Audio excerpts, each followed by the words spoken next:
जय हिंद मेरे प्यारे दोस्तों। आज मैं आपको कक्षा 10 प्रश्नावली 9.1 का प्रश्न संख्या 16वें का हल कराऊंगा। कह रहा है मीनार के आधार से और एक सरल रेखा में 4 मीटर और 9 मीटर की दूरी पर स्थित। सबसे पहले तो जो कह रहा है मीनार के, सबसे पहले मीनार बना लेते हैं। मान लीजिए एक मीनार है। कह रहा है मीनार की आधार से, यानी मीनार का आधार हो गया, से एक सरल रेखा 4 मीटर, एक सरल रेखा 4 मीटर, यानी कि मान लीजिए सरल रेखा 4 मीटर, 4 मीटर और 9 मीटर की दूरी पर स्थित है, और एक रेखा 9 मीटर की दूरी पर स्थित है।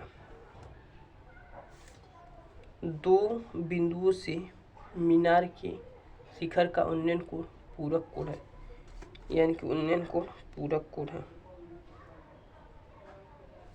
यानी नीचे से ऊपर देख रहा है,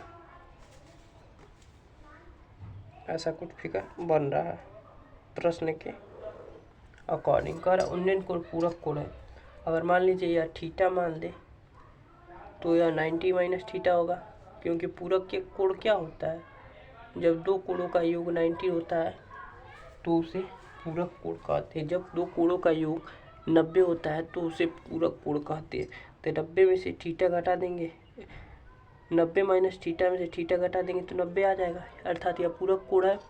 तो कह रहा सिद्ध कीजिए कि मीनार की ऊंचाई 6 मीटर है। यह हम सिद्ध करना है 6 मीटर है। तो चलिए लिखेंगे ए, इसे नाम देते ए बी सी डी। तो सबसे पहले मान लेते हैं, माना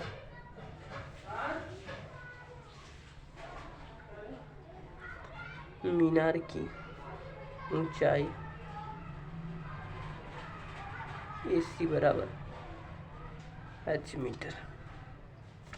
सिद्ध क्या करना है हमें, सिद्ध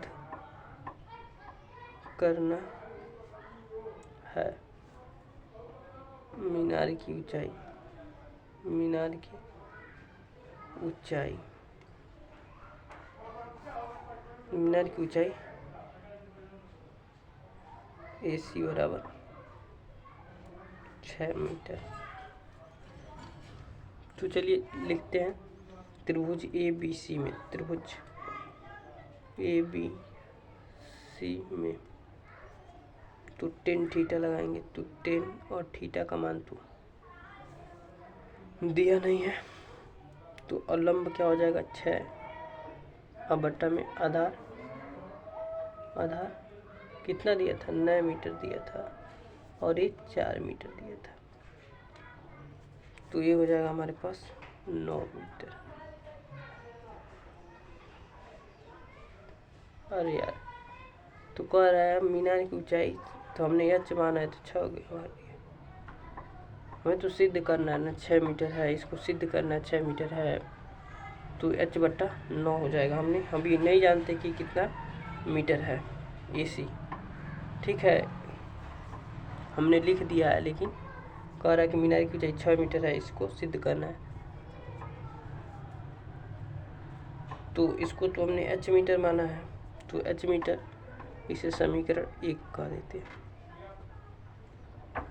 अब कह रहा है त्रिभुज, पुनः त्रिभुज ACD में, ACD में, ACD में क्या हो जाए 10 थीटा होता है, 10 थीटा का मान दिया है 19 माइनस थीटा, और लंब क्या हमारे पास h है, यानी कि AC है, और बट्टा में 4, AC का मान हमारे पास क्या है, चलिए 10 90 माइनस थीटा क्या होता है कॉट थीटा होता है, और AC की वैल्यू दी है h, जो कि हमने माना है ऊंचाई, और सिद्ध करना है इसको 6 मीटर है, तो ये हो जाएगा 4।